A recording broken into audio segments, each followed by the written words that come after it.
ഈ ഭദ്രാസനത്തെ അനുഗ്രഹീതമായി നയിക്കുകയും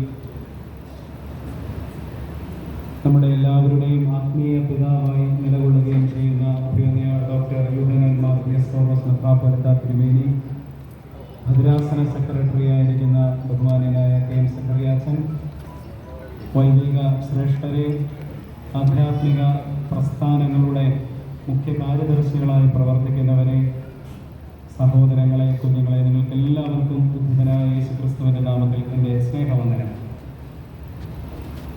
ബഹുമാന്യനായ KM സക്കറിയാച്ചൻ എന്നെ ക്ഷണിച്ചപ്പോൾ ഈ ഒരു പ്രോഗ്രാമിൻ്റെ സാങ്കത്യത്തെക്കുറിച്ച് അറിയിച്ചു.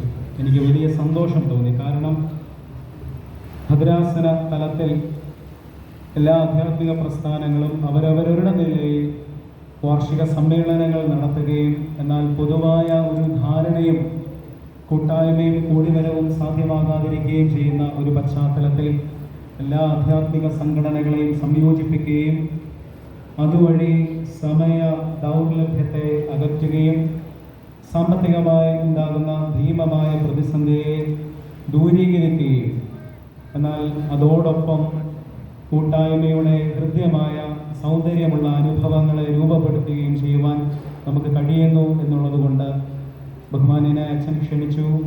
അദ്ദേഹം അതിൻ്റെ സാങ്കത്യത്തെ ഓർമ്മപ്പെടുത്തിയപ്പോൾ എനിക്ക് വലിയ സന്തോഷം തോന്നി. ഞാനും ഞങ്ങളുടെ ഭദ്രാസനത്തിലെ വൈദികരോടൊക്കെ ഇടയ്ക്ക് ഇങ്ങനെയൊക്കെയുള്ള ചർച്ചകളിലൊക്കെ വരുമ്പോൾ ഞാനിപ്പോൾ ഇങ്ങനെ പറയുന്നുണ്ട്, നമുക്ക് പൊതുവായ ഇത്തരത്തിലുള്ള ഒരു മീറ്റിംഗ് കൊണ്ട് തന്നെ എല്ലാവരുടെയും കൂടിവരവും വിവിധങ്ങളായ ആവശ്യങ്ങളും അഭിപ്രായങ്ങളും സംയോജിപ്പിക്കുകയും ചെയ്യുന്നതിനുള്ള നല്ല അവസരങ്ങൾ ലഭ്യമാവുകയും ചെയ്യുന്നത് നല്ലതാണ് എന്ന് വൈദികരോട് ഒക്കെ പങ്കുവയ്ക്കുകയും ചെയ്തിട്ടുണ്ട്. ഇത്തരത്തിൽ ഒരു വൈവിധ്യമാർന്ന കൂട്ടം കടന്നു വരുമ്പോൾ നിങ്ങളെ അഭിസംബോധന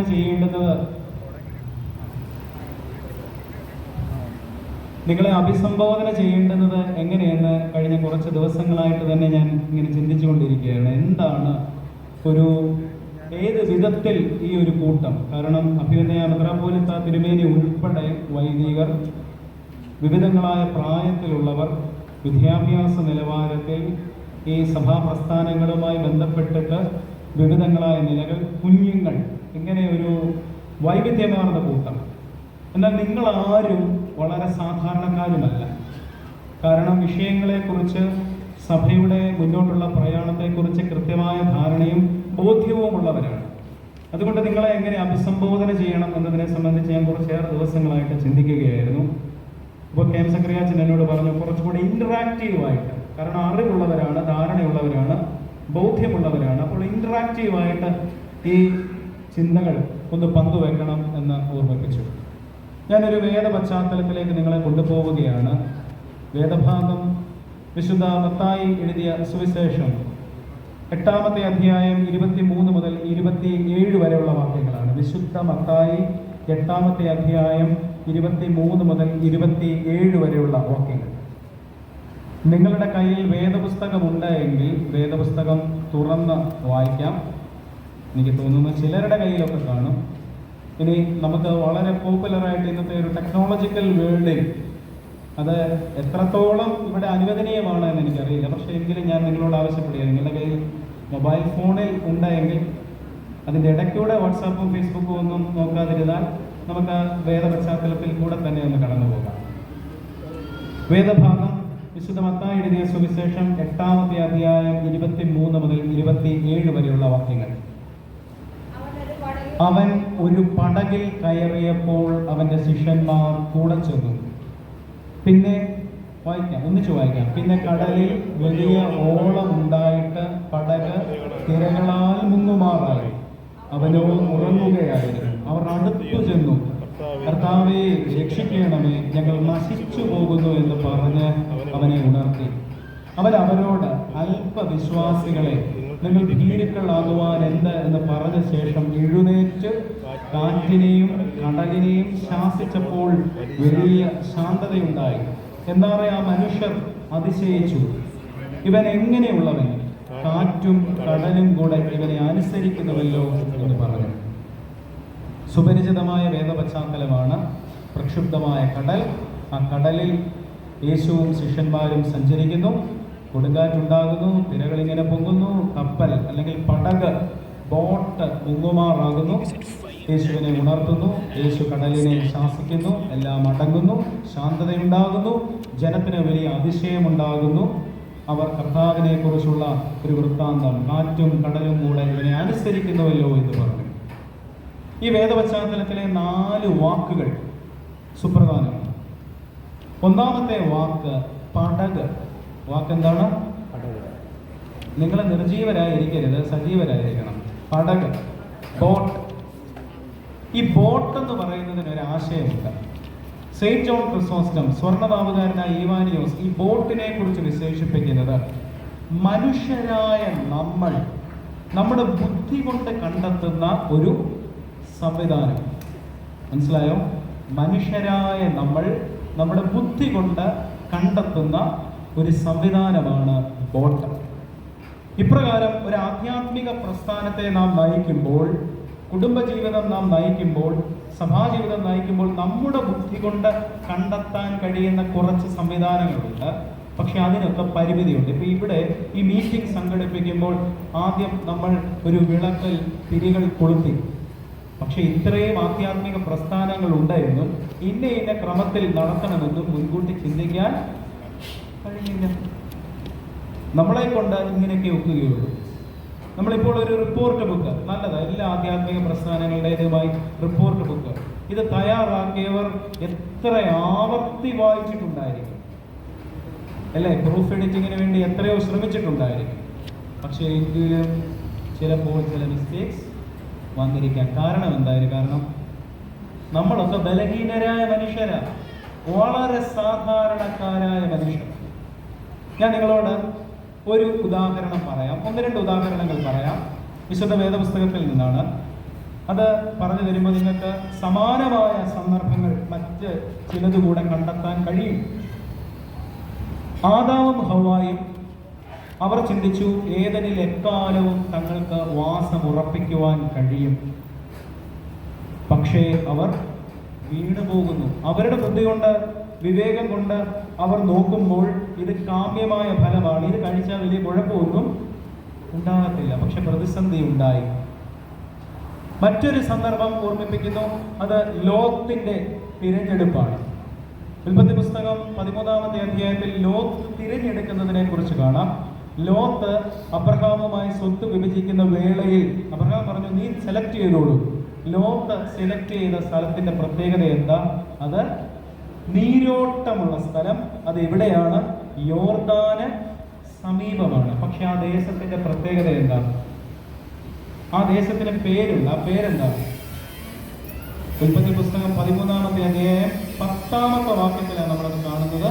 ലോത്ത് തിരഞ്ഞെടുത്ത സ്ഥലം, നീരോട്ടമുള്ള സ്ഥലം, അത് സോദോമിനും ഗോമോറയ്ക്കും സമീപമാണ്.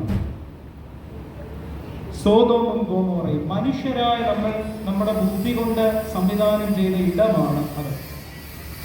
ഇപ്രകാരം ഒരു ആധ്യാത്മിക പ്രസ്ഥാനത്തെ, നമ്മുടെ ആധ്യാത്മിക ജീവിതത്തെ നമ്മൾ നയിക്കുമ്പോൾ നമ്മുടെ ബുദ്ധി കൊണ്ട് ചില സംഗതികൾ കണ്ടെത്താം. പക്ഷെ അതിനൊക്കെ പരിമിതിയുണ്ട്. സമാനമായ 1-2 സന്ദർഭങ്ങൾ നിങ്ങൾക്ക് കണ്ടെത്താൻ കഴിയുമോ? നല്ലതുപോലെ വേദപുസ്തകം പഠിക്കുകയും അത് പരീക്ഷയിൽ പങ്കുവെക്കുകയും ചെയ്യുന്നവരാണ് മർത്തമറിയം സമാജാംഗങ്ങൾ. ഞാൻ മർത്തമറിയം സമാജ അംഗങ്ങളായിരിക്കുന്ന ചിലരുടെ പേര് പറയും. എനിക്ക് പേരെന്ന് പറയുന്നില്ല, പൊതുവായ ചില പേരുകളായിരിക്കും അങ്ങനെയുള്ളവർ, അല്ലെങ്കിൽ അവരുടെ നേതൃസ്ഥാനത്തുള്ളവരെന്ന് പറയാമോ. ഇതുപ്രകാരം മനുഷ്യർ അവരുടെ ബുദ്ധി കൊണ്ട് കണ്ടെത്തുകയും എന്നാൽ പരിമിതി നേരിടുകയും ചെയ്ത സ്ഥലങ്ങൾ, സാഹചര്യങ്ങൾ പറയാമോ? ഉദാഹരണം പറയാമോ? അല്ലെങ്കിൽ മുതിർന്ന നിങ്ങൾക്കൊക്കെ പറയാം. ഉദാഹരണം പറയാമോ വേദപുസ്തകത്തിൽ നിന്നും? ബാബേൽ ഗോപുരം. Very good. ബാബേലിൽ ഇപ്രകാരം എല്ലാവരുടെയും മുമ്പാകെ പേരും പ്രമാണിത്വവും ഉണ്ടാകണമെന്ന് ആഗ്രഹിച്ച് അവർ ബാബേൽ ഗോപുരം പണിയുന്നു. പക്ഷെ അത് നിലനിൽക്കുന്നുണ്ടോ? പൂർത്തീകരിക്കാൻ കഴിയുന്നുണ്ടോ? ഇല്ല. മനുഷ്യരുടെ ബുദ്ധി കൊണ്ട് കണ്ടെത്തി നിർമ്മിച്ചതാണ്, പേരിനും പ്രശസ്തിക്കും വേണ്ടി. പക്ഷെ പൊളിഞ്ഞുപോയി. മറ്റുദാഹരണം, എരികോ മതിൽ. അതൊരിക്കലും തകർന്നു വീഴുകയില്ലെന്ന് വിചാരിച്ചു, പക്ഷെ തകർന്ന് വീണു. മറ്റുദാഹരണങ്ങൾ, നിങ്ങൾ നോക്കി, വിനോദ് സാറാണ് ഇതൊക്കെ പറഞ്ഞു തരുന്നത്. ഈ ഒന്ന് സൺഡേ സ്കൂളിന്റെ ചുമതലയുള്ളത് കൊണ്ട് വേദപുസ്തകമൊക്കെ വായിക്കുന്നതെന്ന് തോന്നുന്നു. പറഞ്ഞു മറ്റുദാഹരണങ്ങൾ കണ്ടെത്തി പറഞ്ഞേ. ഞാൻ ചിലതോടെ പറഞ്ഞു തരാം. നമ്മൾ പറഞ്ഞു അവിടെ കൊടുത്തു, മൈക്ക് കൊടുത്തു, ആരെങ്കിലും ഉണ്ടെങ്കിൽ പറഞ്ഞു. നല്ലതാണ്, ഇന്ററാക്റ്റീവ് ആക്കാം. കണ്ടെത്താൻ കഴിയുന്നുണ്ടോ? യെരുശലേം ദേവാലയം മനുഷ്യരുടെ ബുദ്ധി കൊണ്ട് കണ്ടെത്തി. അത് നിർമ്മിച്ചു. ദൈവത്തിന്റെ ഒരു വലിയ സാന്നിധ്യം ഉണ്ടായിരുന്ന ഇടം. പക്ഷേ മനുഷ്യർ അവരുടെ വികലത കാരണം പാപത്തിലേക്ക് വീണുപോയി. ഇസ്രായേലിയർ പ്രവാസത്തിലേക്ക് പോയി. യെരുശലേം ദേവാലയം ഇന്നൊരു ചെറിയ മതിൽ, വിലാപ മതിൽ. മറ്റുദാഹരണങ്ങൾ നമ്മൾ ആർക്കെങ്കിലും പണി കൊടുത്താൽ ഇപ്രകാരം തന്നെ കേട്ടോ. സഹോദരന്മാർ ചേർന്ന് യോസഫിന് പണി കൊടുത്തു. അവനെ പൊട്ടക്കണക്കിൽ വിറ്റു. ഇതോടുകൂടി അവന്റെ കാര്യം കഥം പോകുക, തീരും. പക്ഷെ നടന്നോ? ഇല്ല. മനുഷ്യരുടെ ബുദ്ധി കൊണ്ട് ചില സംവിധാനങ്ങളും മറ്റുള്ളവർക്ക് പാരപണിയാനും ഒക്കെ ശ്രമിച്ചാൽ അതിന് താൽക്കാലികമായ ഒരു ബെനിഫിറ്റേ ഉള്ളൂ. പക്ഷെ ദൈവം അവരെ ഉയർത്തും. നന്മയുള്ള, നീതിയുള്ള, ദൈവഭക്തിയുള്ള മനുഷ്യരെ ദൈവം ഉയർത്തും എന്നുള്ളതിന്റെ സുപ്രധാനമായ തെളിവായി യാക്കോബിന്റെ പുത്രൻ യൗസേപ്പ് നിൽക്കുകയാണ്. ഇനി സഭയെ ഉപദ്രവിക്കുന്നവരുടെ കാര്യം ഇപ്രകാരമാണ്. ഒരു വ്യക്തി ഒരു ചീട്ടൊക്കെ വാങ്ങിച്ചിട്ട് ഇതിനകത്ത് രേഖപ്പെടുത്തി കൊണ്ടുവരികയാണ്. ക്രിസ്ത്യാനികളായിട്ടുള്ളവരെ കണ്ടെത്തുകയും അവരെ പീഡിപ്പിക്കുകയും ചെയ്യാം. ആരാ? മൊർദെഖായി. ഹാമാന്റെ സന്ദർഭം ഞാനിപ്പോ പറഞ്ഞ വ്യക്തിയെ അറിയാമല്ലോ, ശൗൽ. എത്ര ഉദാഹരണങ്ങളാ. സഭയെ, സമൂഹത്തെ പീഡിപ്പിക്കാം, ഉപദ്രവിപ്പിക്കാം, നശിപ്പിക്കാം എന്നൊക്കെ തീരുമാനിച്ചു വന്ന വ്യക്തികളാണ്. പഴയ നിയമത്തിൽ നമ്മൾ കാണുന്നു ഹാമാൻ. യഹൂദന്മാരെ പീഡിപ്പിച്ചാൽ എത്ര താലന്ത് വെള്ളി തരാമെന്നാ പറയുന്നത്? 10,000 താലന്ത് വെള്ളി ഞാൻ രാജഭണ്ഡാരത്തിൽ നിക്ഷേപിക്കാം എന്ന് പറയുന്ന വ്യക്തിയാണ് ഹാമാൻ. ഹാമാൻ ഒരു കഴുമരം കൂടെ ഉണ്ടാക്കി. അതിന്റെ പൊക്കം എത്ര? 50 മുഴം. 50 മുഴം ഹൈറ്റ് ഉള്ള ഒരു കഴുമരം കൂടെ ഉണ്ടാക്കി. പക്ഷെ നടന്നോ? നടന്നില്ല. പൗലോസ് ശൗലായിരുന്നപ്പോൾ ക്രിസ്ത്യാനികളെ പീഡിപ്പിക്കുന്നതിന് വേണ്ടി കൽപ്പനയൊക്കെ വാങ്ങിച്ച് വന്നതാണ്. പക്ഷെ ആരായിട്ട് പോകുന്നു? പൗലോസായിട്ട് മാറുന്നു. യേശു ക്രിസ്തുവിനെ സാക്ഷിക്കുന്ന ജാതികളുടെ അപ്പോസ്തലനായി പൗലോസ് ശ്ലീഹ എന്ന പേരിൽ അദ്ദേഹം സുപ്രസിദ്ധനാകുന്നു. അപ്പോൾ ഇങ്ങനെ നോക്കുമ്പോൾ മനുഷ്യരായ നമ്മൾ നമ്മുടെ ബുദ്ധി കൊണ്ട് കണ്ടെത്തുന്ന സംവിധാനങ്ങൾക്കും അതിൻ്റെതായ പരിമിതിയുണ്ട് എന്ന് കൃത്യമായി തിരുവചനവും ചരിത്രവും നമുക്ക് വെളിപ്പെടുത്തുന്നുണ്ട്. യാക്കോബ് ശ്ലീഹ ഇത് മനോഹരമായി രേഖപ്പെടുത്തുന്നുണ്ട്.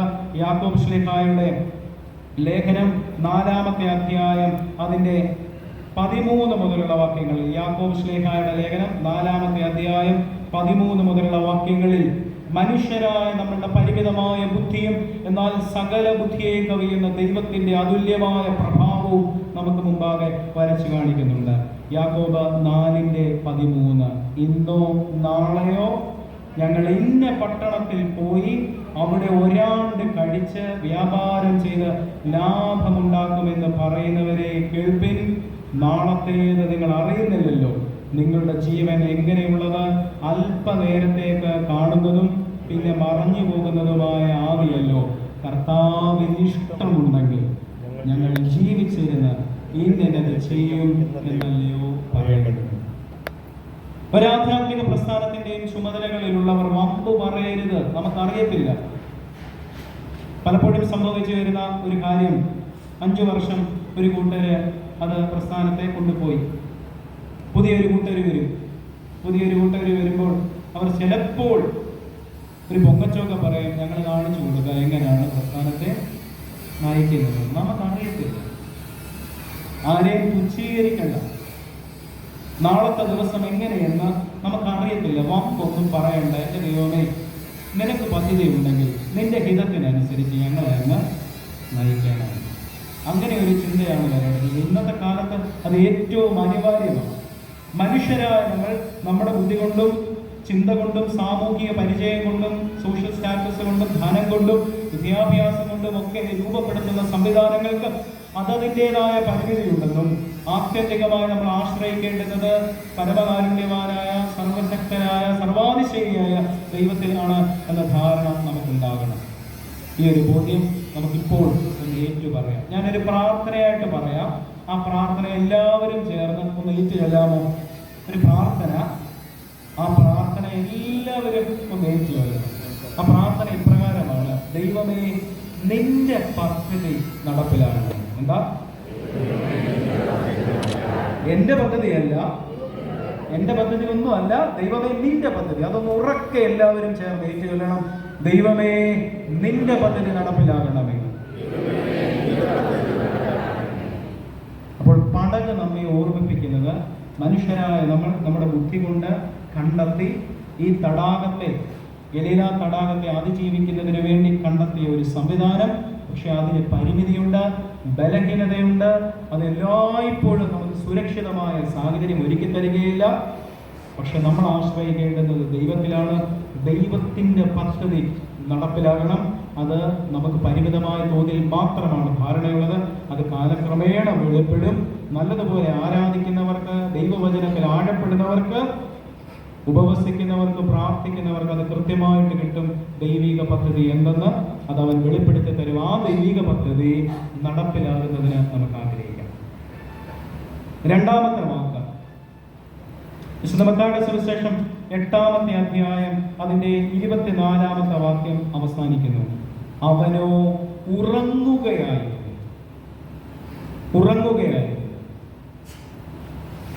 ഇന്ന് മനുഷ്യരായ നമുക്ക് ദൈവത്തെക്കുറിച്ച് ധാരാളം വായിച്ചു മനസ്സിലാക്കുന്നതിന് പുസ്തകങ്ങളുണ്ട്.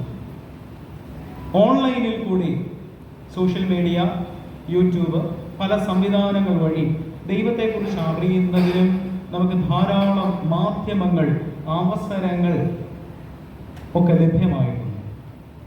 പക്ഷെ ദൈവത്തെ ഒന്ന് അടുത്തറിയുവാൻ നമുക്ക് കഴിയുന്നുണ്ട്. ഒരു പേഴ്സണൽ റിലേഷൻഷിപ്പ്, വ്യക്തിതലത്തിലുള്ള ക്ലോസ് റിലേഷൻഷിപ്പ് നമുക്ക് ഉണ്ടാക്കിയെടുക്കാൻ കഴിയുന്നു. യേശു ഉറങ്ങുകയായിരുന്നു.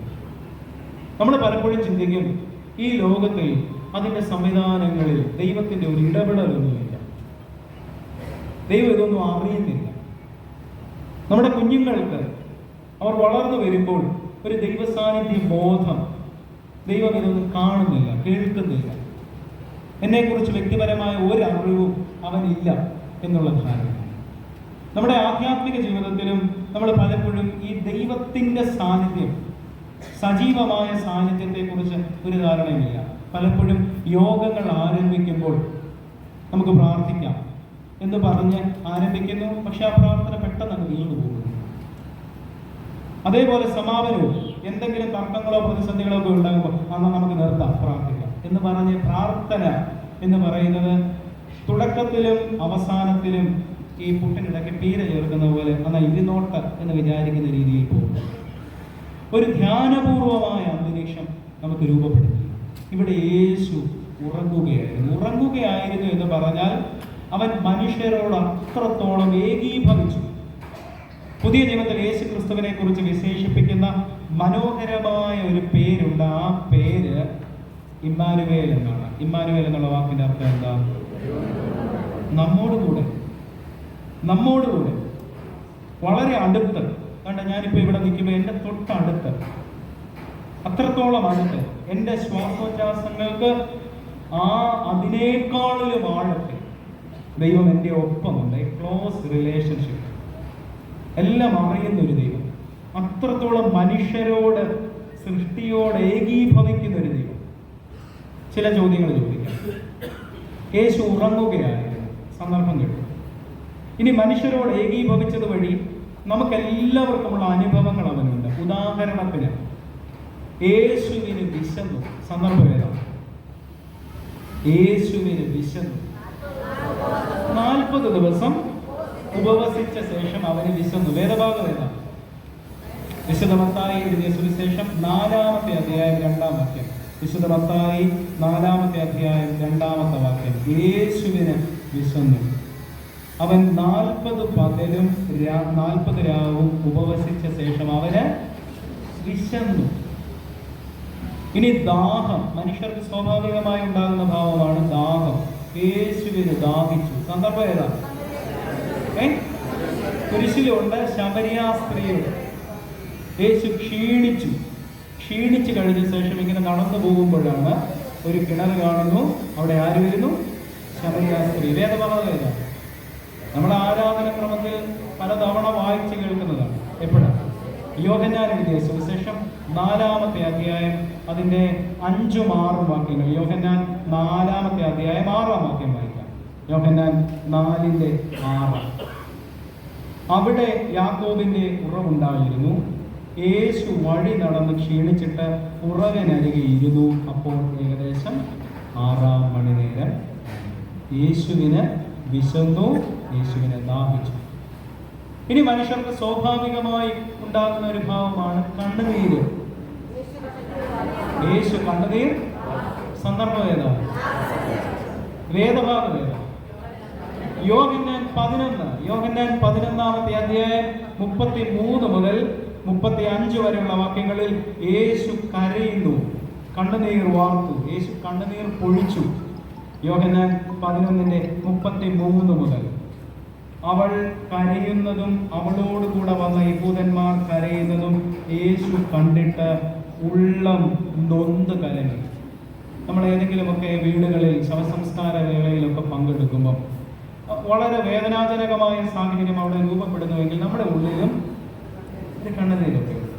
ഹൃദയകാഠിന്യമുള്ളവർക്ക് കണ്ണുനീരൊന്നും വരുന്നില്ല. പക്ഷേ എന്നാൽ മനസ്സിനൊരു അലിവ്, നനവ് ഒക്കെ ഉള്ളവർക്ക് കണ്ണുനീര് പൊഴിക്കാനില്ല. നൊന്ത് കലങ്ങി. അവനെ വെച്ചത് എവിടെ എന്ന് ചോദിച്ചു. കർത്താവെ വന്ന് കാണുക എന്ന് അവർ അവനോട് പറഞ്ഞു. യേശു കണ്ണുനീർ. അപ്പൊ മനുഷ്യർക്കുണ്ടാകുന്ന ഭാവങ്ങൾ ഏതൊക്കെ? വിശന്നു, ദാഹിച്ചു, കരഞ്ഞു. ഇനി മറ്റൊരു ഭാവം, ചിരിച്ചു. യേശു ചിരിച്ചു. അത് നിങ്ങൾ അധികം കണ്ടിട്ടില്ലായിരിക്കും. അവിടെ യേശു ചിരിച്ചു, ആഹ്ലാദിച്ചു. ലൂക്കോസ് എഴുതിയ സുവിശേഷം 10-ാമത്തെ അധ്യായം അതിന്റെ 21-ാമത്തെ വാക്യം. ലൂക്കോസ് 10:21 യേശു ചിരിക്കുന്നുണ്ട് വളരെ സന്തോഷത്തോടുകൂടി. ലൂക്കോസ് 10:21. ആ നാഴികയിൽ അവൻ പരിശുദ്ധാത്മാവിൽ ആനന്ദിച്ചു പറഞ്ഞു. യേശു ചിരിച്ചു. അതെന്താ സൂചിപ്പിക്കുന്നത്? മനുഷ്യരോട് അത്രത്തോളം ഐഡന്റിഫൈ ചെയ്തു. നമ്മൾ കാലം ചെയ്ത ഫ്രാൻസിസ് പാപ്പ, റോമിലെ മെത്രാനും റോമൻ കത്തോലിക്ക സഭയുടെ പ്രധാന മേലധ്യക്ഷനുമായിരുന്ന ഫ്രാൻസിസ് മാർപ്പാപ്പയെ കുറിച്ച് എപ്പോഴും എല്ലാവരും ചിന്തിക്കുന്നുണ്ട്. അദ്ദേഹത്തിൻ്റെ ശൈലി എന്ന് പറഞ്ഞാൽ മനുഷ്യരോട് അത്രത്തോളം ഏകീഭവിച്ചു, ഐഡന്റിഫൈ ചെയ്തു. പാമ്പാടി തിരുമേനി മനുഷ്യരോട് അത്രത്തോളം ചേർന്ന് നിൽക്കുന്നു. അവരുടെ ദുഃഖങ്ങളിൽ, സന്തോഷങ്ങളിൽ, അതല്ലേ, സന്തോഷിക്കുന്നവരോടുകൂടെ സന്തോഷിക്കുകയും കരയുന്നവരോടുകൂടെ കരയുകയും ചെയ്യും. ആധ്യാത്മിക സംഘടനകൾ അതിൻ്റെ നേതൃസ്ഥാനത്ത് നിൽക്കുന്നവർ അവരെല്ലാ മനുഷ്യരോടും ഐഡന്റിഫൈ ചെയ്യണം. നിങ്ങളുടെ പള്ളിയിൽ ഒരാൾ പൊൻമോതിരം ഇട്ട് വന്നാൽ, അച്ചായ ഇവിടെ ഇരുന്നോ, പാവപ്പെട്ടവർക്ക് വന്നാൽ നീ അവിടെ ഇരുന്നാൽ മതി എന്ന് പറയരുത്, എന്ന് ചെയ്യരുത്. അങ്ങനെ വിചാരിക്കുക പോലും ചെയ്താൽ നിങ്ങളുടെ ആധ്യാത്മികത എവിടെ എന്ന് ചോദിച്ച ശ്ലീഹ ആരാണ്? ഏത് ലേഖനത്തിലാണുള്ളത്? യാക്കോബ് ശ്ലീഹ, യാക്കോബിന്റെ ലേഖനത്തിലാണുള്ളത്. പൊൻമോതിരം ഇടുന്നതും ദരിദ്രനുമായവനെ നിങ്ങൾ എങ്ങനെയാണ് കരുതുന്നത്? എല്ലാവരോടും ഏകീഭവിക്കുക, കരയുന്നവരോടുകൂടെ കരയുകയും സന്തോഷിക്കുന്നവരോടുകൂടെ സന്തോഷിക്കുകയും ചെയ്യും എന്ന് പൗലോസ് ശ്ലീഹ ഓർമ്മിപ്പിക്കുന്നത് ഇതിൽ പ്രകാരം തന്നെ. എല്ലാവരോടും ഐഡന്റിഫൈ ചെയ്യുക. കർത്താവ് എല്ലാവരോടും ഐഡന്റിഫൈ ചെയ്തിട്ടുണ്ട്, എല്ലാവരോടും ഏകീഭവിച്ചിട്ടുണ്ട്. അവന്റെ ഏകീഭാവം എന്ന് പറഞ്ഞാൽ അത്രയും മനോഹരമായ വേളകളില്ല. അവന്റെ ജനനം വളരെ സാധാരണമായല്ലേ, മരണം അപ്രകാരം തന്നെ സാധാരണക്കാരുടെ ഒപ്പം. അവൻ ഓരോ രോഗസൗഖ്യം കൊടുക്കുമ്പോഴും ഇത് സുപ്രധാനം. ഉദാഹരണത്തിന് ഒരു സ്ത്രീ പനി പിടിച്ചു കിടന്നാൽ അവന് അവളെ അറിയാം. സന്ദർഭം ഏതാ? പത്രോസിന്റെ അമ്മാവിയാണ്. ഇനി ഒരുവന് കുഷ്ഠരോഗമുണ്ടെങ്കിൽ അവനെ അറിയാം. ഒരു പിതാവ്, ആ പിതാവിന്റെ മകൾ മരിച്ചു, മരണാസന്നയാണ്. സന്ദർഭം ഏതാണ്? യായിറൂസിന്റെ പുത്രി. ഒരു സ്ത്രീ അവൾ ഓടി വന്നിട്ട് പറയാ, അയ്യോ എന്റെ കൊച്ചിന് വയ്യായേ എന്ന് പറഞ്ഞു വന്നാൽ സന്ദർഭം ഏതാ? കനാന്യ സ്ത്രീ. ഇനി ഒരു മനുഷ്യൻ, അദ്ദേഹത്തിന്റെ കൈ വരണ്ടു, ഓ വയ്യ, അവനെ കർത്താവിനറിയാം, അല്ലേ? വരണ്ട കൈയുള്ള മനുഷ്യൻ. ഇപ്പൊ മനുഷ്യർക്കെല്ലാം എല്ലാ മുട്ടുകൾക്കും അസ്ഥികൾക്കും വേദനയാണ്, കൂനി പിടിച്ച പലരും നടക്കുന്നത്. അവരെയും കർത്താവിന് അറിയാം. ഇനി മനുഷ്യന് വിശപ്പ് വന്നാൽ മീറ്റിംഗ് പെട്ടെന്ന് തീർക്കണമെന്ന് ആർക്കറിയാം? കർത്താവിനറിയാം. അപ്പൊ എല്ലാവരെ കുറിച്ചും കൃത്യമായ ധാരണയുണ്ട്. നമ്മൾ കുറച്ചുകൂടെ മനുഷ്യരോട് ഏകീഭവിക്കേണ്ടിയിരിക്കുന്നു. ഇപ്പൊ ഇങ്ങോട്ട് മീറ്റിങ്ങിന്റെ തുടക്കത്തിൽ വിളക്ക് കത്തിച്ചപ്പോൾ ഇവിടെ ഈ ട്രോഫികൾ ഉണ്ടായിരുന്നത് ചിലതൊക്കെ ഡിസ്പ്ലേസ്ഡാണ്. സ്വാഭാവികം, നാച്ചുറൽ. തെറ്റ് പറ്റും, കുറവ് പറ്റും, ബലഹീനതയുള്ള സാധാരണക്കാരായ മനുഷ്യരാണ്. അതുകൊണ്ട് നമ്മൾ എപ്പോഴും ആഗ്രഹിക്കേണ്ടത് കർത്താവിനെ പോലെ മനുഷ്യരോട് ഏകീഭവിക്കുവാൻ, ഐഡന്റിഫൈ ചെയ്യുവാൻ നമുക്കിടയാകണം. നമ്മുടെ ഭാഷയിൽ പോലും ഈ ഏകീഭാവം ഉണ്ടാകണം. വളരെ കടുകട്ടിയായ പ്രയോഗങ്ങളല്ല, കർണകഠോരമായ വാക്കുകളല്ല, ലളിതമായ ആശയങ്ങൾ, കാര്യമായ ആശയങ്ങൾ ലളിതമായ ഭാഷയിൽ സംവേദനം ചെയ്യാനും നമുക്ക് കഴിയണം. ഇന്നത്തെ കുട്ടികളുടെ ഭാഷ, ആ കുട്ടികളുടെ ഭാഷയിൽ ആശയ സംവേദനം നടത്താൻ നമുക്ക് ഒക്കണം. ഉദാഹരണത്തിന് വൈബ്. ഞങ്ങളിപ്പോൾ അച്ഛന്മാര് പള്ളിയിൽ ശുശ്രൂഷ ചെയ്യുമ്പം ഒരാഴ്ച കഴിയുമ്പോഴേ യുവജന പ്രസ്ഥാനക്കാർ പറയും, വൈബില്ലാത്ത അച്ഛൻ, അല്ലെ വൈബുള്ള അച്ഛന. തിരുമേനി വൈബുള്ള ഒരു തിരുമേനി, അല്ലെ വൈബില്ലാത്ത തിരുമേനി. ചില വാക്കുകളൊക്കെ ഇന്നത്തെ കാലത്ത് പുതുതായിട്ട് രൂപപ്പെട്ട വാക്കുകൾ നമുക്കറിയാമല്ലോ. സ്നേഹബന്ധത്തെ കുറിച്ച് ഡിഫൈൻ ചെയ്യുന്ന എത്രയോ പുതിയ വാക്കുകൾ അവതരിക്കുന്നു. നമ്മൾ ഓരോ ദിവസങ്ങളിലും ഉപയോഗിക്കുന്ന വാക്കുകളുടെ അർത്ഥം ഡ്യൂഡ്,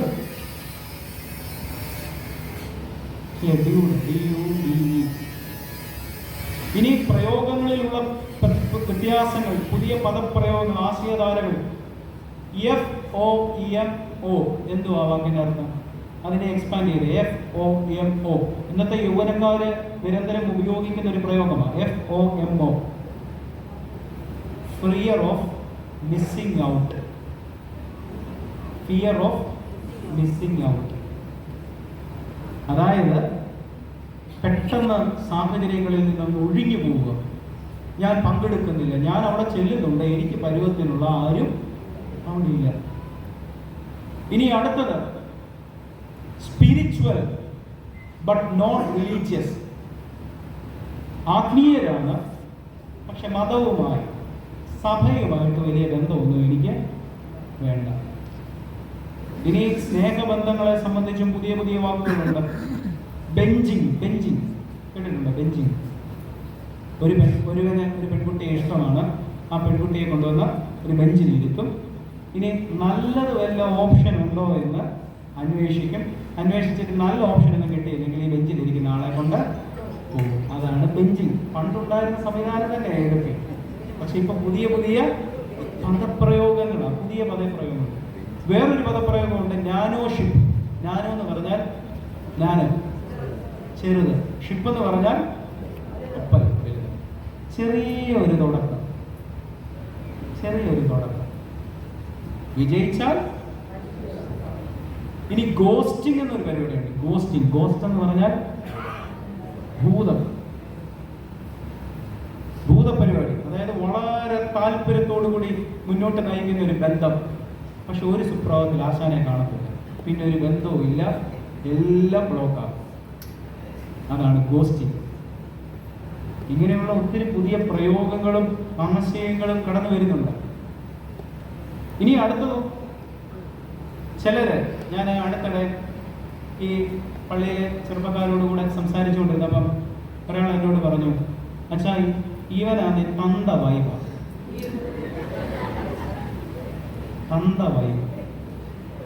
മറ്റൊരാളെ കുറിച്ച് പറയാ, ഇവൻ അപ്പച്ചനാണ്. അവന് 15 വയസ്സേ ആയുള്ളൂ. ആ 15 വയസ്സുകാരനെ കുറിച്ച് കൂട്ടുകാർ പറയുകയാണ്, ഇവൻ അപ്പച്ചനാണ്. കാരണം എന്താ? എടാ നീ ഒന്ന് വരുന്നു? ഓ ഇല്ലടാ, വീട്ടിൽ നമുക്ക് പള്ളിയിൽ പോവാം, കുഴപ്പമില്ല, നമുക്ക് കളിക്കാൻ പോവാം, കാര്യമില്ല എന്നൊക്കെ പറയുന്ന ആളെ കുറിച്ചാണ് പറയുന്നത് ഇവൻ അപ്പച്ചനാണ്. ഈ വാക്കും പ്രയോഗവും ഓരോ കാലത്തും ഇങ്ങനെ പുതുതായി വരുന്നുണ്ട്. അപ്പോൾ ഇതെന്താ ഓർമ്മിപ്പിക്കുന്നതെന്നറിയാം, ഈ കാലഘട്ടം നമ്മളോട് സംവേദനത്തിലുള്ള പുതിയ പുതിയ വാക്കുകളും ആശയങ്ങളും ചിന്താധാരകളും പങ്കുവെക്കുന്നുണ്ട്. നമ്മൾ ഇതിനെക്കുറിച്ച് അറിവും ധാരണയുമുള്ളവരാകണം. അവർ പറയുന്നത് എന്താണ്? അടുത്തിടെ ഒരു ചെറുപ്പക്കാരൻ പറഞ്ഞതാണ്, അച്ഛാ എനിക്കൊരു ക്രഷ് ഉണ്ടായിരുന്നു, പൊട്ടിപ്പോയത്.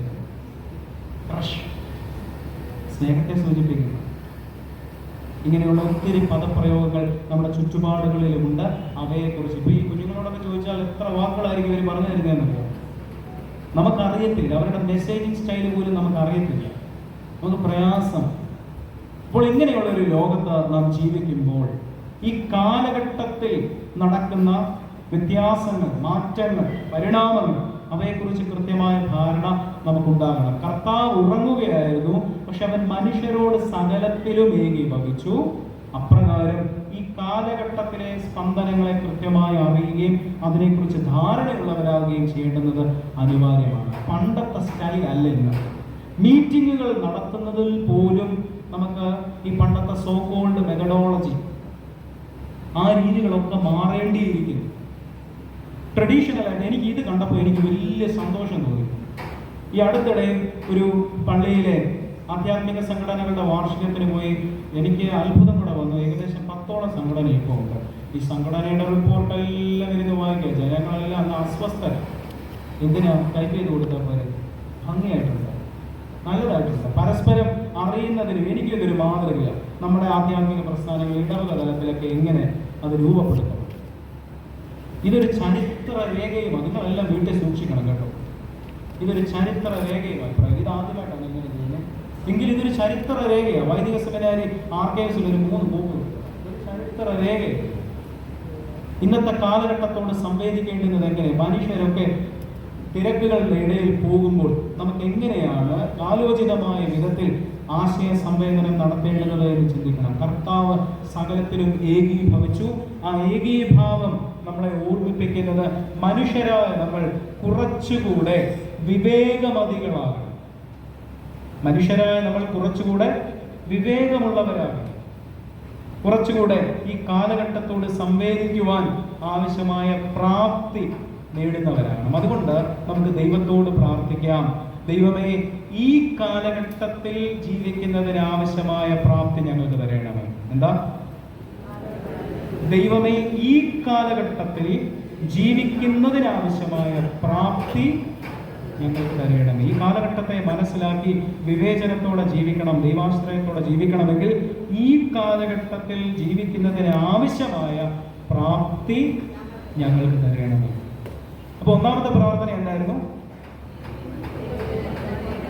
ദൈവമേ, നിന്റെ പദ്ധതി നടപ്പിലാകണമേ. രണ്ടാമത്, ഈ കാലഘട്ടത്തിൽ ജീവിക്കുന്നതിന് ആവശ്യമായ പ്രാപ്തി ഞങ്ങൾക്ക് തരണം. നമ്മുടെ പിതാക്കന്മാരെല്ലാം ഇങ്ങനെയാണ്. പരിശുദ്ധനായ പരിമല തിരുമേനിയും പുലിക്കോട്ടൽ തിരുമേനിമാരും ഒക്കെ കാലഘട്ടത്തിന് അനുയോജ്യമായ വിധത്തിൽ കാര്യങ്ങളിൽ ഇടപെടുകയും കേരളത്തെ സമഗ്രമായ വികസനത്തിലേക്ക് നയിക്കുന്നതിനാവശ്യമായ അടിത്തറ നൽകുകയും ചെയ്ത പിതാക്കന്മാരാണ്. പുലിക്കോട്ടിലെ തിരുമേനിമാരും പരിശുദ്ധ പരിമല തിരുമേനിയും പാമ്പാടി തിരുമേനിയും മുട്ടശ്ശേരിയിൽ തിരുമേനിയും നമ്മുടെ പിതാക്കന്മാരും എല്ലാം ഓരോ കാലഘട്ടത്തിൽ ജീവിക്കുന്നതിനാവശ്യമായ വിദ്യ, സാങ്കേതികത, പ്രാപ്തി, സിദ്ധി നേടുന്നവൻ ആഗ്രഹിക്കുന്നു. നമുക്ക് പ്രാർത്ഥിക്കാം. എല്ലാവർക്കും കൂടെ ഞാൻ ഈ പറഞ്ഞു തരുന്നത് ഏറ്റുചൊല്ലാം. കർത്താവേ, ഈ കാലഘട്ടത്തിൽ ജീവിക്കുന്നതിനാവശ്യമായ പ്രാപ്തി ഞങ്ങൾക്ക് നൽകണമേ.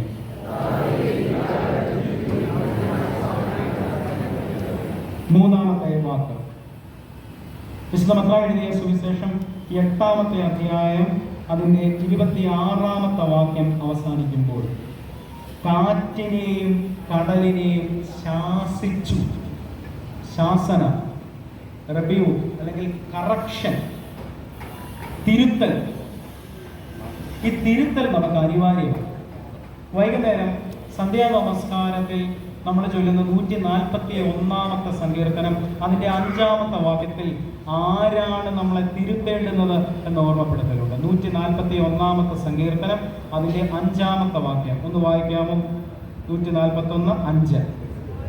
നീതിമാൻ എന്നെ അടിക്കുന്നത് ദയ. 141:5. നീതിമാൻ എന്നെ അടിക്കുന്നത് ദയ, അവൻ എന്നെ ശാസിക്കുന്നത് തലയ്ക്ക് എണ്ണ, എൻ്റെ തല അതിനെ വിലക്കാതിരിക്കട്ടെ.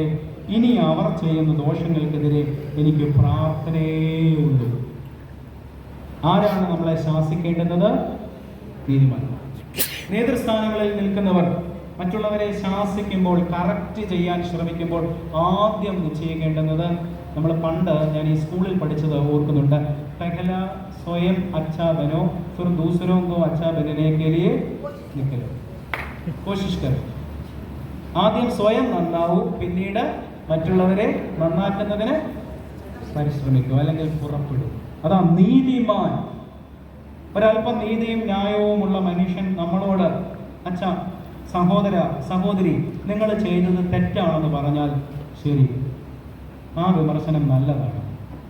സൺഡേ സ്കൂൾ പ്രസ്ഥാനവും ആധ്യാത്മിക പ്രസ്ഥാനങ്ങളും ഒക്കെ നയിക്കുന്നവർ ആരെങ്കിലും ഒരാൾ ഒരു വിമർശനം പറഞ്ഞാൽ ശരിയാണ്, ഇയാളുടെ മനസ്സിൽ ഈ വിമർശനം തോന്നിയിട്ടുണ്ടെങ്കിൽ മിനിമം 1000 പേരുടെ മനസ്സിൽ ഇതേ വിമർശനം കാണത്തില്ലേ?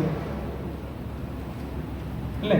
സൺഡേ സ്കൂൾ പ്രസ്ഥാനത്തിന്റെ എന്തെങ്കിലും നയങ്ങൾ, ഞാൻ ആ പ്രസ്ഥാനത്തിൽ പ്രവർത്തിച്ചതുകൊണ്ടാണ്, എന്തെങ്കിലും ഒരു നയം നമ്മൾ ചെയ്യുമ്പോൾ ഒരാൾ പറയും, അച്ഛാ ഇത് തെറ്റാണ്. ആ അച്ഛൻ്റെയോ ആ വ്യക്തിയുടെയോ മനസ്സിൽ അത് തെറ്റായി തോന്നിയിട്ടുണ്ടെങ്കിൽ മിനിമം 1000 പേരുടെ മനസ്സിൽ അത് തെറ്റാണ്. അപ്പൊ നമ്മെ സംബന്ധിച്ച് എത്രയും പെട്ടെന്ന് അത് കറക്റ്റ് ചെയ്യണം, തിരുത്തണം. അപ്പോൾ നീതിമാനായിരിക്കുന്ന മനുഷ്യൻ നമ്മളെ തിരുത്തുമ്പോൾ, ഉള്ളിൻ്റെ ഉള്ളിൽ ഒരു ദൈവവിചാരവും നന്മയും നീതിയും ഒക്കെയുള്ള മനുഷ്യൻ നമ്മളെ തിരുത്തുമ്പോൾ തിരുത്താൻ നമുക്ക് കഴിയണം. ഒരു തുറവി, ഒരു ഓപ്പൺനെസ്. ആരെങ്കിലും നമ്മളെ വിമർശിക്കുമ്പോൾ നമ്മൾ കുറേ കണ്ടിട്ടുള്ളതാണ്, നീ ഒന്ന് ഇങ്ങോട്ട് വന്നാൽ വലിയ ഡയലോഗ് ഒന്നും ഇടണ്ട കേട്ടോ എന്ന് പറഞ്ഞാൽ നമ്മൾ സാധാരണക്കാരായ മനുഷ്യരിൽ നിന്നും താഴെ പോയി. നമ്മളെ തിരുത്തുവാൻ ആരെങ്കിലും വരുന്നുണ്ടെങ്കിൽ ശരിയാണ്, ആ നന്മയുടെ ഭാഗം അയാൾ പറയുന്നത് ശ്രദ്ധാപുരസരം കേൾക്കുന്നതിന് നമുക്കിടയാകണം. കർത്താവിനെ സംബന്ധിച്ച് ഈ തിരുത്തലിനുള്ള അവന്റെ ആധികാരികതയല്ല. കർത്താവ് നിരന്തരം, യേശുക്രിസ്തു നിരന്തരം മനുഷ്യരെ കൃത്യമായി മനസ്സിലാക്കുകയും തെറ്റിനെ ചൂണ്ടിക്കാണിക്കുകയും ചെയ്യുന്ന ഒരു വ്യക്തിയായിരുന്നു. അവനിൽ പാപമില്ല, അതുകൊണ്ട് അവൻ മനുഷ്യരെ കൃത്യമായിട്ട് തിരുത്തുന്നതിന് പ്രാപ്തിയുള്ളവനാണ്. യേശുവിൻ്റെ വാക്കുകൾ കേട്ടവർ പറഞ്ഞു, ഇത് ആധികാരികതയുള്ള വാക്കുകൾ. അവൻ അധികാരമുള്ളവനെ പോലെ സംസാരിക്കുന്നു, നമ്മുടെ ശാസ്ത്രിമാരെ പോലെയൊന്നുമല്ല. യെസ് എങ്കിൽ യെസ്, നോ എങ്കിൽ നോ. നമ്മുടെ മക്കളുടെ കാര്യം വരുമ്പം നമ്മൾ ഇഷ്ടമുള്ള വഴിക്ക് പോവുകയും മറ്റൊരുവന്റെ കാര്യം വരുമ്പോൾ ഇങ്ങനെ തന്നെ നിയമം പാലിച്ചേക്കണം കേട്ടോ, ഇത് തന്നെയാണ് നിയമം, നീ ഇത് പാലിച്ചേ ഒക്കത്തുള്ളൂ എന്ന് നിഷ്കർഷിക്കുമ്പോൾ ശ്രദ്ധിക്കുക. അപ്പോൾ വളരെ കൃത്യമായി ഇതിനെക്കുറിച്ച് പറയുകയാണ് ശാസന. നേതൃസ്ഥാനങ്ങളിൽ നിൽക്കുന്നവർക്ക് ശാസന അവരുടെ ജീവിതത്തിന്റെ ഭാഗം കൂടെയാണ്. പൗലോസ് ലീഗ തീത്തോസിന് കൃത്യമായി കൽപ്പന നൽകുന്നുണ്ട്, നീ ശാസിക്കണം, അത് നന്മയ്ക്കിടയാകും. തീത്തോസ് 2-ാമത്തെ അധ്യായം 15-ാമത്തെ വാക്യം. തീത്തോസ് 2-ാമത്തെ അധ്യായം 15-ാമത്തെ വാക്യത്തിൽ പൗലോസ് ലീഗ കൃത്യമായിട്ട് തീത്തോസിനോട് പറയുന്നുണ്ട്, നീ ശാസിക്കണം, പൂർണ്ണ ഗൗരവത്തോടെ പ്രസംഗിക്കുകയും പ്രബോധിപ്പിക്കുകയും ശാസിക്കുകയും ചെയ്യുക, ആരും നിന്നെ തുച്ഛീകരിക്കരുത്. പറയേണ്ട കാര്യങ്ങൾ പറയേണ്ട സമയത്ത് വളരെ കൃത്യമായിട്ട് പറഞ്ഞിരിക്കണം. അത് ചെയ്യാതെ പോകുന്നത് വലിയ വെല്ലുവിളിയാണ്. ഒരു വേദവിപരീതം നമ്മുടെ ഇടയിൽ രൂപപ്പെടുമ്പോൾ ആ പോട്ട് കുഴപ്പമില്ല, കുറച്ച് കഴിയുമ്പോൾ അവസാനിക്കും എന്ന് പറഞ്ഞ് നമ്മൾ തള്ളിക്കളയരുത്. വേദവിപരീതമാണെങ്കിൽ വേദവിപരീതത്തെ കൃത്യമായി മനസ്സിലാക്കുകയും എത്രയും പെട്ടെന്ന് അത് ദൂരീകരിക്കുകയും ചെയ്യണം. ഈ കോട്ടയം പ്രദേശത്തുണ്ടായിട്ടുള്ള ഏറ്റവും വലിയ അപജയം കഴിഞ്ഞ 1 നൂറ്റാണ്ടായിട്ട് നമ്മൾ കണ്ടിട്ടുണ്ട്. വേദവിപരീതങ്ങൾ പറയുന്ന ആളുകൾ നമ്മുടെ ഇടയിൽ ഉണ്ടാവുകയും അതിനെ കൃത്യസമയത്ത് നമുക്ക് തിരുത്താൻ കഴിയാതെ വരികയും ചെയ്തത് വഴി അവരൊക്കെയും ഇങ്ങനെ വികസിച്ച് പടർന്ന് പന്തലിച്ചത് നമുക്ക് മുമ്പാകെ ദൃശ്യമാണ്. ഇത്രയും വിദ്യാഭ്യാസമുള്ള ആളുകളുടെ ഇടയിൽ അപജയമുണ്ടാക്കുന്ന വികലമായ ആശയങ്ങൾ അത് നമ്മുടെ ഇടയിൽ രൂപപ്പെടുമ്പോൾ അതിനെ എത്രയും പെട്ടെന്ന് അവസാനിപ്പിക്കുവാൻ കൃത്യമായ പ്രബോധനം ഉണ്ടാകണം. നമ്മുടെ യോഗങ്ങളിൽ നമ്മൾ ആരെയാണ് പ്രസംഗിപ്പിക്കുന്നത് എന്നുകൂടെ ശ്രദ്ധിക്കണം. നമ്മൾ ആരെയാണ് വിളിച്ച് മുമ്പിൽ മാതൃകയാക്കി നിർത്തുന്നത്,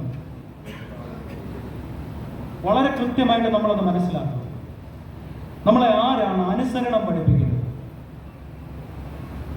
ഇഷ്ടമുള്ള ദിശയിലേക്ക് എനിക്ക് ചൊല്ലി ആരാധിക്കാം എന്ന് പറയുന്നവരെ വിളിക്കുമ്പോൾ നമ്മൾ ശ്രദ്ധിക്കണം. നമ്മളെയാണ് അവർ അനുസരണം പഠിപ്പിക്കാൻ വരുന്നത്. ഇത് ലൈവാണ്, എനിക്ക് ഒരു പേടിയില്ല.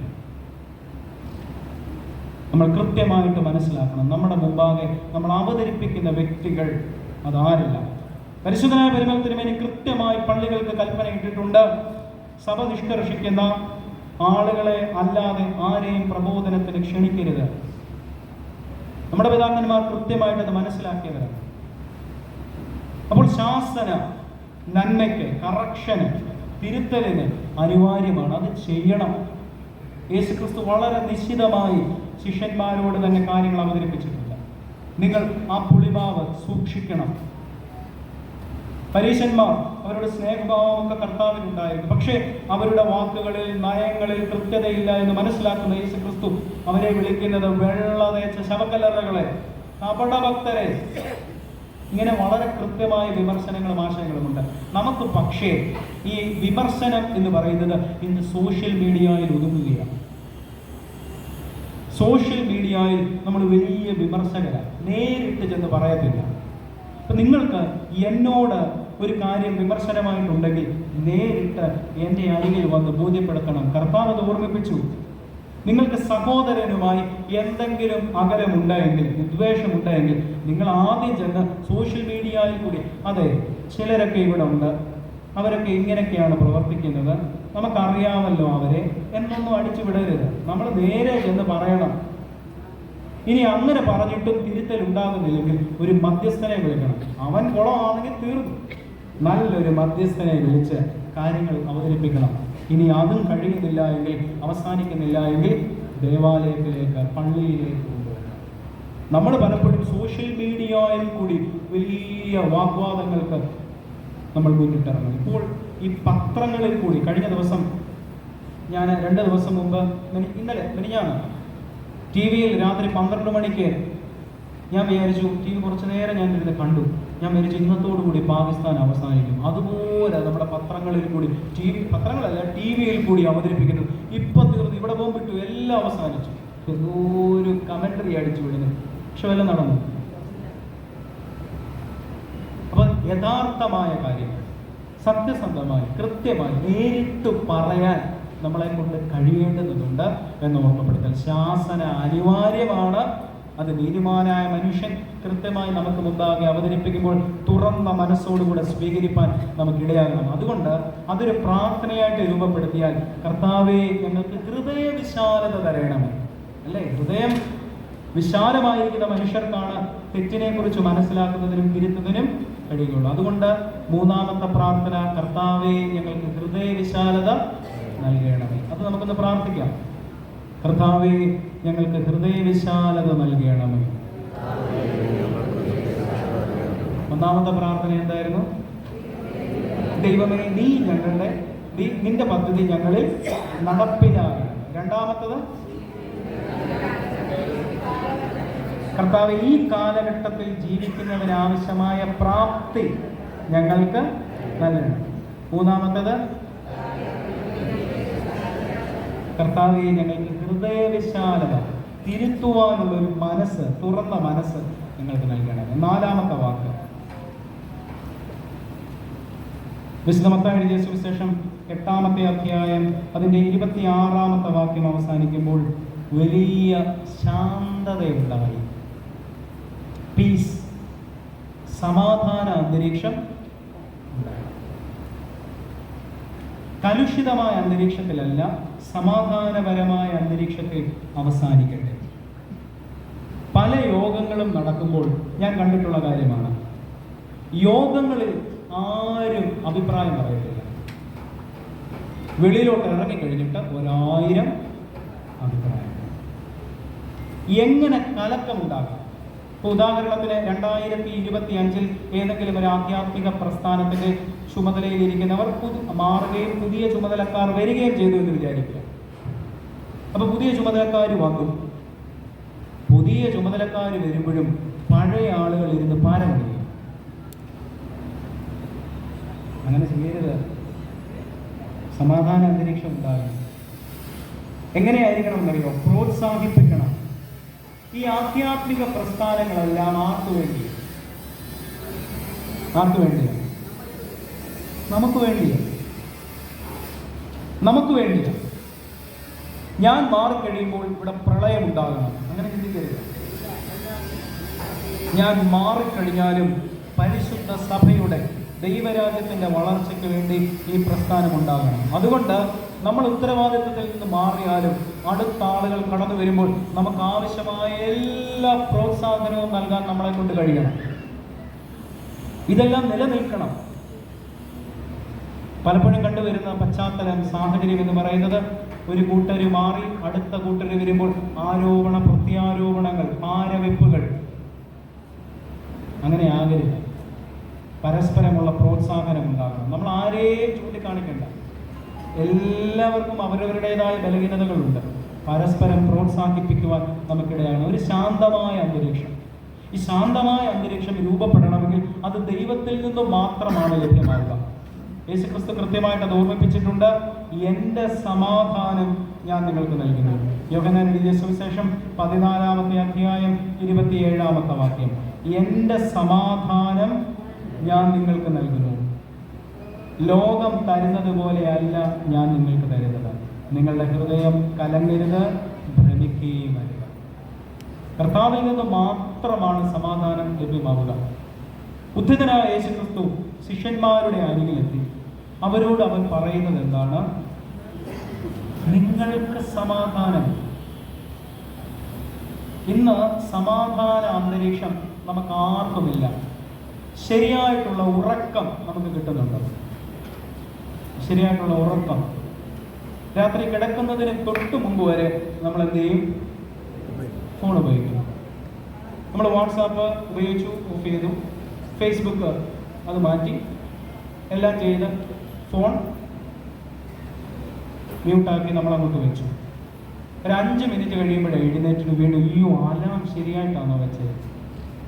അങ്ങനെ നോക്കുന്നവരുണ്ടോ? ഞാൻ നോക്കാറുണ്ട്. മിക്കപ്പോഴും എനിക്കൊരു സംശയം തന്നെയാണ്, ശരിയായിട്ടാണോ വെച്ചത്, അതോ എല്ലാം ശരിയായിട്ട് ഓഫ് ചെയ്തു? നമ്മുടെ അന്തരീക്ഷം കലുഷിതം. നമ്മുടെ ഭക്ഷണം കഴിക്കുന്നത് അത് സംതൃപ്തിയോട് സമാധാനത്തോടുമാണ്. ഇപ്പോൾ ഭക്ഷണം കഴിക്കുമ്പോൾ പണ്ട് പരസ്പരം സംസാരിച്ചിരുന്നോ അല്ലാതെയോ കഴിക്കുന്നു. ഇന്ന് 3 കാര്യങ്ങൾ മിക്കവാറും നമ്മുടെ അടുത്തുണ്ടാകും. ഒന്ന്, ടി വിയിൽ നോക്കി കഴിക്കുന്നവരില്ലേ? പത്രം വായിച്ചോ എന്തെങ്കിലും മാസിക വായിച്ചോ കഴിക്കുന്നവരില്ലേ? ഫോൺ ഇതിൻ്റെ ഇടയ്ക്ക് തോണ്ടുന്നുമുണ്ട്, എല്ലാം നടക്കുന്നുണ്ട്. അപ്പോൾ ഭക്ഷണം കഴിക്കുന്നതിൻ്റെ രുചി പോലും നമുക്ക് ശരിയായിട്ട് അറിയാൻ കഴിയുന്നില്ല. ഇനി ഒരു കാര്യം നമ്മളോട് ആവശ്യപ്പെട്ടു, എനിക്ക് പലപ്പോഴും പറ്റിയിട്ടുള്ള കാര്യമാണ്, അച്ഛാ ആ ഫോൺ നമ്പർ ഒന്ന് സെൻഡ് ചെയ്തേക്കണേ എന്ന് പറഞ്ഞ് ആരെങ്കിലും ഒരാൾ നമ്മളെ ഒന്ന് വിളിക്കും. നമ്മൾ അടുത്ത ഫോൺ കോൾ പെട്ടെന്ന് വരും. അത് കഴിയുമ്പോൾ വേറെ കാര്യം ചെയ്യും. വൈകുന്നേരം ആകുമ്പോൾ അയാൾ വീണ്ടും അയ്യോ അച്ഛാ ഒന്നും ഇട്ടിട്ടില്ലല്ലോ മെസ്സേജ്. എത്രയോ സന്ദർഭങ്ങളിൽ നമുക്ക് അങ്ങനെ അബദ്ധം പറ്റിയിട്ടുണ്ട്. നമ്മൾ ഒരിടത്തേക്ക് യാത്ര പുറപ്പെടുക. ഇപ്പോൾ ഉദാഹരണത്തിന് ഞാൻ ഇവിടേക്ക് യാത്ര പുറപ്പെടുകയാണ്. ഒരു 25 വർഷം മുമ്പ് യാത്ര പുറപ്പെടുകയാണ് എങ്കിൽ എനിക്ക് കാറൊന്നും ഉണ്ടായിരുന്നു എന്ന് വിചാരിക്കാം. കാറയിലോട്ട് കയറുന്നു, ചെരുപ്പിട്ടു, ഒരുങ്ങി കാറയിലോട്ട് കയറുന്നു. പക്ഷെ ഇപ്പം ഞാൻ എന്തെല്ലാം കാര്യങ്ങൾ ശ്രദ്ധിക്കണം? ഫോൺ എടുക്കണം. ഇനി ഓരോ എക്യുപ്മെന്റ്സും ഒന്ന് നോക്കിക്കഴിഞ്ഞാൽ എത്ര കാര്യങ്ങളായി കഴിയും. അപ്പം നമ്മളെ സംബന്ധിച്ച് നമ്മൾ കൊണ്ടുപോകുന്ന ബർഡനുകൾ, നമ്മുടെ ആശങ്കകൾ വർദ്ധിച്ചുകൊണ്ടേയിരിക്കുക. പ്രസ്ഥാനം നയിക്കുന്നവരെ സംബന്ധിച്ചും വലിയ ആശങ്കയാണ്. ഞാൻ സൺഡേ സ്കൂളിൻ്റെ ചുമതല ഉണ്ടായിരുന്നപ്പോൾ എനിക്കറിയാം, രാത്രി 12 മണിക്ക് വരെ ഫോൺ കോൾ. പണ്ട് അങ്ങനെയല്ലായിരുന്നു. സൺഡേ സ്കൂൾ പ്രസ്ഥാനം ചോദ്യം അങ്ങോട്ട് ഇട്ട് കൊടുത്തു. ചോദ്യം തെറ്റുണ്ടെങ്കിൽ പോലും ഒരു വിഷയമല്ല, തെറ്റുണ്ട്, തീർന്നു. പക്ഷെ ഇപ്പോഴെങ്ങനെയാണ്? ചോദ്യം കിട്ടുമ്പോഴേ ആളുകൾ വിളിക്കും ഓഫീസിൽ. ചുമതലപ്പെട്ടവരുടെ എല്ലാം ഫോൺ നമ്പർ അച്ചടിച്ച് കൊടുത്തിട്ടുമുണ്ട്. അപ്പോൾ 1000 ഫോൺ കോൾ. സത്യത്തിൽ ഈ പ്രസ്ഥാനത്തിൻ്റെ ചുമതലകളിൽ നിൽക്കുന്നവർ അവരനുഭവിക്കുന്ന മാനസിക സംഘർഷം വളരെ വലുതാണ്. ഓരോരുത്തർക്കും മെസ്സേജ് അങ്ങോട്ട് കൊടുക്കുന്നു, ഇങ്ങോട്ട് കൊടുക്കുന്നു, എല്ലാവരും വായിക്കുന്നു, അത് ചെയ്യുന്നു, ഇത് ചെയ്യുന്നു. നിൽക്കാനൊക്കാത്ത അവസ്ഥ, ശാന്തമായിട്ടൊന്ന് മുന്നോട്ട് പോകാനൊക്കാത്ത അവസ്ഥ. അതുകൊണ്ട് നിങ്ങൾ ഈ നേതൃസ്ഥാനങ്ങളിൽ നിൽക്കുന്നവർക്ക് മുമ്പാകെ വലിയൊരു ആദരവായിരിക്കുള്ളത്.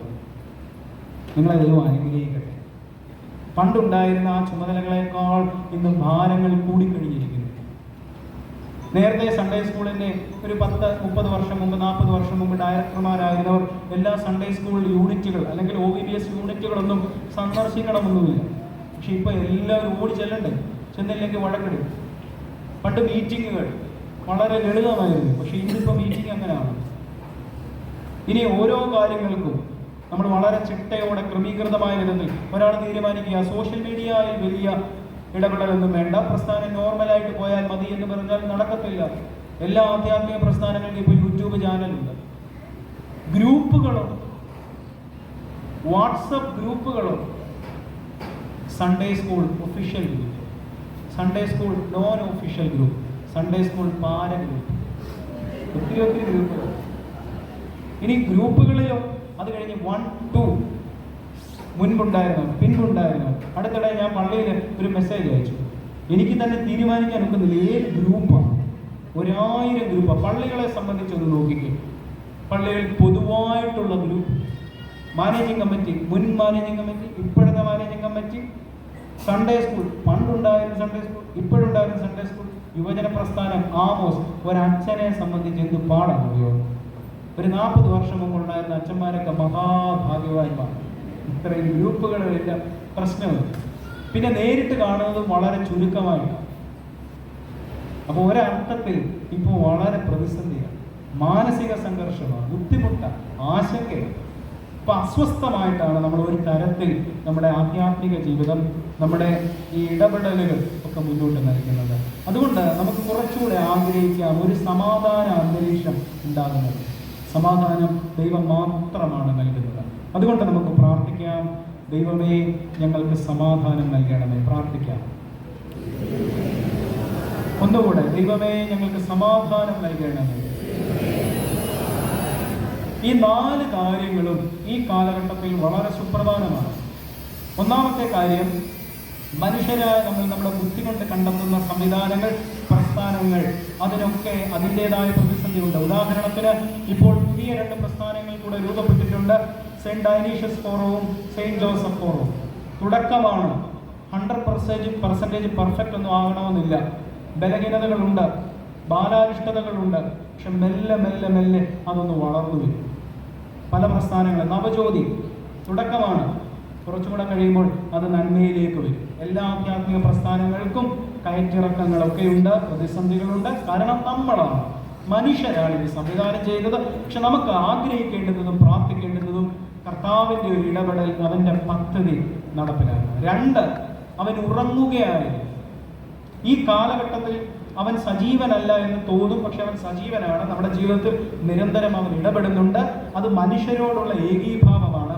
നമ്മുടെ വാക്കുകളിൽ, എഴുത്തിൽ, ചിന്തകളിൽ, ആഖ്യാനങ്ങളിലൊക്കെ ഈ കാലഘട്ടത്തിന് അനുയോജ്യമായ വിധത്തിൽ ഇടപെടുവാൻ നമുക്ക് പ്രാപ്തി ഉണ്ടാകണം. അതുകൊണ്ട് റെഗുലറായിട്ട് പത്രം വായിക്കണം, സാമൂഹ്യ മാധ്യമങ്ങളിൽ വരുന്ന ആശയങ്ങൾ നമ്മളൊന്ന് വിവേചനത്തോടെ ചിന്തിക്കണം, പുസ്തകങ്ങൾ വായിക്കണം. പുസ്തകങ്ങൾ വായിക്കുന്നതാ വലിയ ഹൃദയവിശാലത ഉണ്ടാകും. വേദപുസ്തകം ആഴത്തിൽ പഠിക്കണം. ഈ കാലഘട്ടത്തിൽ എങ്ങനെ ജീവിക്കണം എന്നതിനെ സംബന്ധിച്ച് ആശയ സംവേദനം, ഒരു മോണോലോഗ് അല്ല, ഡയലോഗ്, ചേർന്നിരുന്ന് ഒരു കൂട്ടമായിട്ട് പ്രാർത്ഥിച്ചിരുന്ന് കാര്യങ്ങളൊന്ന് ചിന്തിക്കണം. ഓരോരുത്തരും അവരവരുടെ ആശയങ്ങൾ തുറന്ന മനസ്സോടെ പങ്കുവെക്കണം. അപ്പോൾ ഈ കാലഘട്ടത്തിൽ എങ്ങനെ ജീവിക്കാം, അതും ഒരു പ്രായക്കാരോട് മാത്രമല്ല, എല്ലാ പ്രായക്കാരോടും ആശയങ്ങൾ സംവേദനം ചെയ്ത് നമ്മൾ പരസ്പരം ചർച്ചകളിൽ കൂടി കാര്യങ്ങൾ ഗ്രഹിക്കേണ്ടതുണ്ട്. മൂന്നാമത്തത്, അവൻ ശാസിച്ചു. നമ്മളോട് ആരെങ്കിലും ഒരാൾ ഒരു തെറ്റ് ചൂണ്ടിക്കാണിച്ചാൽ, ഞാൻ കുറെ കണ്ടതാ എന്ന് പറഞ്ഞു പോവുകയല്ല. തെറ്റുണ്ട്, ശരിയാണ്, ഞാൻ തിരുത്താൻ തുറവിയുള്ളവന്, നല്ല മനസ്സെനിക്ക് തരണമേ. ഇപ്പോൾ ഹൃദയവിശാലത, തെറ്റുകൾ ചൂണ്ടിക്കാണിക്കുന്നവരോട് വിദ്വേഷത്തോടു കൂടി ഇടപെടുകയല്ല, ആ തെറ്റ് ഞാൻ മനസ്സിലാക്കുകയും തിരുത്തുകയും ചെയ്യേണ്ടുന്നവരാണ് എന്ന ബോധ്യമുണ്ടാകണം. 4, സമാധാന അന്തരീക്ഷമാണ്. കലുഷിതമായ കാലഘട്ടമാണ് നമ്മുടെ ഭാരതം. ഈ രാജ്യം മുന്നോട്ട് പോകുന്ന പശ്ചാത്തലം കലുഷിതമായ അന്തരീക്ഷമാണ്. നമുക്ക് പ്രാർത്ഥിക്കണം, ദൈവമേ എല്ലാവർക്കും സമാധാനം നൽകണമേ. പ്രത്യേകിച്ച് ഭരണകൂടത്തിലുള്ളവർക്ക് ശരിയായ തീരുമാനങ്ങൾ എടുക്കാൻ. നമ്മൾ രാത്രിയിൽ കിടന്നുറങ്ങും, പക്ഷേ ഈ പ്രതിരോധ സേനയിൽ ഉത്തരവാദിത്തപ്പെട്ട സ്ഥാനങ്ങളിൽ ഇരിക്കുന്നവർക്കൊന്നും ഉറങ്ങാനൊക്കത്തില്ല. അവരൊന്ന് ഉറങ്ങട്ടെ, വിശ്രമിക്കട്ടെ. അവർക്ക് ശാന്തമായ തീരുമാനങ്ങൾ ഉചിതമായി എടുക്കുവാനുള്ള ഒരു പ്രാപ്തി, വിവേചന ശക്തി ലഭിക്കുന്നതിനെ നമുക്ക് പ്രാർത്ഥിക്കാം. ഒരു സമാധാന അന്തരീക്ഷം രൂപപ്പെടട്ടെ. പ്രത്യേകിച്ചും ഈ ഒരു വലിയ കൂട്ടത്തെ അഭിസംബോധന ചെയ്യുവാൻ ലഭിച്ച അവസരത്തെ ഓർത്ത് ദൈവത്തെ സ്തുതിക്കുന്നു. നമുക്ക് ഉചിതമായ വിധത്തിൽ നമ്മുടെ പ്രസ്ഥാനങ്ങളെ കാലഘട്ടത്തിന് അനുയോജ്യമായ രീതിയിൽ ദൈവാശ്രയത്തിൽ നയിക്കുവാനുള്ള പ്രാപ്തി ദൈവം തരട്ടെ. അതിന് നമുക്ക് പ്രാർത്ഥിക്കാം. അതിന് പരിശുദ്ധാത്മ പ്രചോദനം ലഭിക്കട്ടെ. അവസരം നൽകിയതിലുള്ള സന്തോഷം ബഹുമാന്യരായ തിരുമേനിയോടും കെ. ചക്രയാച്ചനോടും